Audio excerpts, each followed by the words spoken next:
కర్నూలు జిల్లా చిన్నటేకూరు వద్ద జరిగినటువంటి ఘోర బస్సు ప్రమాదంలో మృతుల సంఖ్య అంతకంతకు పెరుగుతుంది. ఇప్పటికే 15 మందికి పైగానే ఎక్కువ మంది ఈ ప్రమాదంలో చనిపోయినట్టుగా తెలుస్తుంది.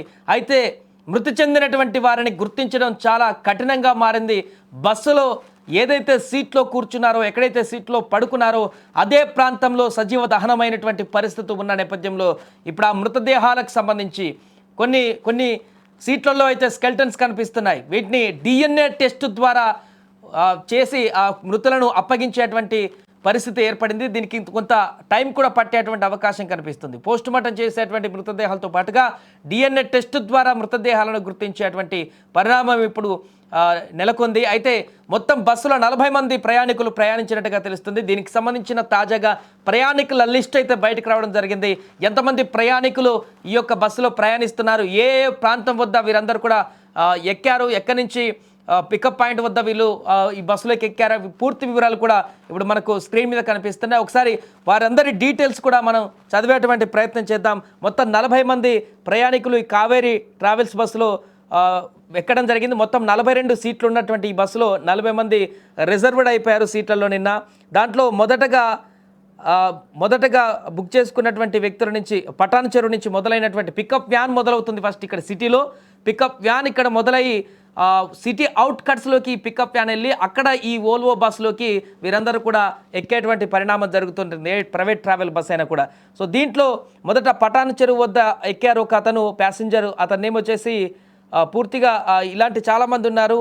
బాబీ అనేటువంటి ఒక వ్యక్తి పటాన్ చెరువు దగ్గర పికప్ పాయింట్ వద్ద ఎక్కాడు ఇతను.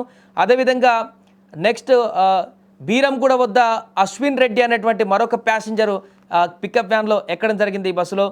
వీరంతా బెంగళూరుకు వెళ్తున్నారు. హైదరాబాద్ నుంచి బెంగళూరుకు వెళ్ళేటువంటి ప్రయాణంలో భాగంగా ఒక్కొక్క ప్రాంతంలో ఎక్కారు.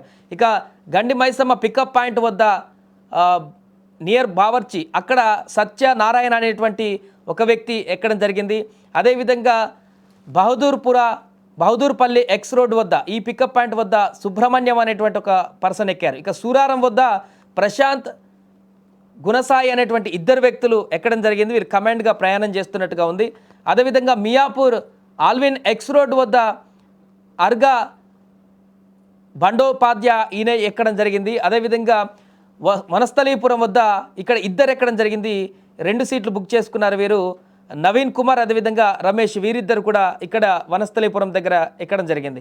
అలాగే చింతల్ ఇక్కడ వచ్చేసి వేణు అనేటువంటి ఒక పర్సన్ ఇక్కడ పికప్ వ్యాన్లో ఎక్కడం జరిగింది. అలాగే నిజాంపేట ఎక్స్ రోడ్డు వద్ద శ్రీ హర్ష ఇతను నిజాంపేట ఎక్స్ రోడ్డు దగ్గర ఎక్కాడు. గచ్చిబౌలి వద్ద చూస్తే 2 పర్సన్స్ ఎక్కారు కలిసి కమాండ్గా, శివ అదేవిధంగా ఎల్సా శామ్ అనేటువంటి 2 వ్యక్తులు ఎక్కడం జరిగింది. ఎల్బీ నగర్ వద్ద వచ్చేసి యువాన్ శంకర్ మేఘనాథ్ అనే 2 వ్యక్తులు ఇక్కడ ఎక్కడం జరిగింది.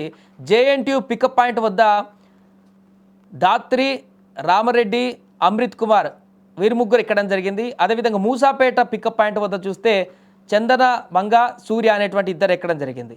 భరత్ నగర్ వద్ద ఉమాపతి అనే ఒక ప్యాసింజర్ ఇక్కడ ఎక్కడం జరిగింది. ఎర్రగడ్డ వద్ద పంకజ్ అనేటువంటి వ్యక్తి ఎక్కడం జరిగింది. SR నగర్లో 3 ఎక్కారు, 3 అమ్మాయిలే ఎక్కారు. వీరు 3 కూడా కమాండ్గా ప్రయాణం చేసినట్టుగా తెలుస్తుంది. ఫ్రెండ్స్ కావచ్చు లేదా బంధువులు కావచ్చు. చరిత, హారిక, కీర్తి అనేటువంటి 3 వ్యక్తులు SR నగర్లో వీరు ఎక్కడం జరిగింది బస్సు పికప్ పాయింట్కి. ప్యారడైజ్ దగ్గర తరుణ్ వేణుగోపాల్ రెడ్డి 2 ఎక్కారు. అదేవిధంగా నాంపల్లి మెట్రో స్టేషన్ వద్ద ఆకాష్ అనేటువంటి వ్యక్తి ఎక్కాడు. అదేవిధంగా లక్డీ కపూల్ పికప్ పాయింట్ వద్ద 2 వ్యక్తులు ఎక్కడం జరిగింది. మొహమ్మద్ ఖైజర్ అదేవిధంగా జయంత్ కుష్వాహా అనేటువంటి 2 కూడా ఎక్కడం జరిగింది. ఇది మొత్తము ప్యాసింజర్ లిస్టుకు సంబంధించి 42 సీట్లు ఉన్నటువంటి బస్సు ఇది.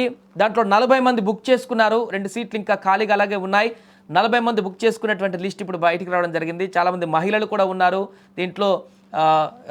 కమాండ్గా చేసిన వాళ్ళు ఉన్నారు, ఇండివిజువల్గా ప్రయాణం చేసినటువంటి వారు కూడా ఉన్నారు. 40 మంది ప్యాసింజర్తో పాటుగా డ్రైవర్, కో డ్రైవర్ మొత్తం 42 మంది ఈ యొక్క బస్సులో ప్రయాణం కొనసాగిస్తున్న సందర్భంలో జరిగింది ఈ ప్రమాదం. దీంట్లో చాలామంది చనిపోయారు, 20 మంది వరకు చనిపోయినట్టుగా తెలుస్తుంది. ప్రయాణికుల లిస్ట్ అయితే ఇప్పుడు మన దగ్గర ఉంది, కానీ హాస్పిటల్లో చికిత్స పొందుతున్న వారు లేకుంటే బస్సు నుంచి తప్పించుకున్న వారైతే వారి అడ్రస్ తెలుస్తుంది. కానీ ఈ లిస్టులో ఉన్నటువంటి మిగతా పేర్లలో ఎవరైతే హాస్పిటల్లో చికిత్స పొందడమే కానీ ఆ నుంచి తప్పించుకున్నటువంటి వారు కానీ లేకుండా ఉన్నటువంటి పేర్లే ఇప్పుడు ఆ బస్సులో సజీవ దహనమైనటువంటి వారి పరిస్థితి వారే అయి ఉండొచ్చు అనేటువంటి అంచనా ఒకటి వేస్తున్నారు. ఎందుకంటే పోస్ట్ మార్టం అవ్వడానికి టైం పడుతుంది. కొన్ని మృతదేహాలు అయితే పోస్ట్ మార్టం చేసినా గుర్తుపట్టలేని స్థితిలోకి వెళ్ళిపోయాయి. DNA టెస్ట్ చేస్తే తప్ప గుర్తుపట్టలేని పరిస్థితుల్లోకి వెళ్ళిపోయాయి. కాబట్టి వీరందరికీ ఇప్పుడు ఆ ప్రాసెస్ కొనసాగుతుంది DNA టెస్ట్ పోస్ట్ మార్టానికి సంబంధించి. సో ప్యాసింజర్ లిస్ట్ అయితే ఇప్పుడు బయటకు రావడం జరిగింది. వారికి సంబంధించిన కుటుంబ సభ్యులందరూ కూడా ఇప్పుడు హుటాహుటిన ఆ బస్సు ఘటనా స్థలికి చేరుకుంటున్నారు, హాస్పిటల్కి చేరుకుంటున్నారు. మా వాళ్ళకి ఏమైందో తెలుసుకుంటున్నారు. ప్రభుత్వ అధికారులతో కూడా మంత్రాలు జరుపుతున్నారు, చర్చలు జరుపుతున్నారు. వాటికి సంబంధించిన డీటెయిల్స్ తెలుసుకునేటువంటి దానిలో భాగంగా ఏదేమైనా కూడా కర్నూలులో జరిగినటువంటి ఘోర ప్రమాదం అయితే ఇప్పుడు 2 తెలుగు రాష్ట్రాలలో సంచలనంగా మారింది.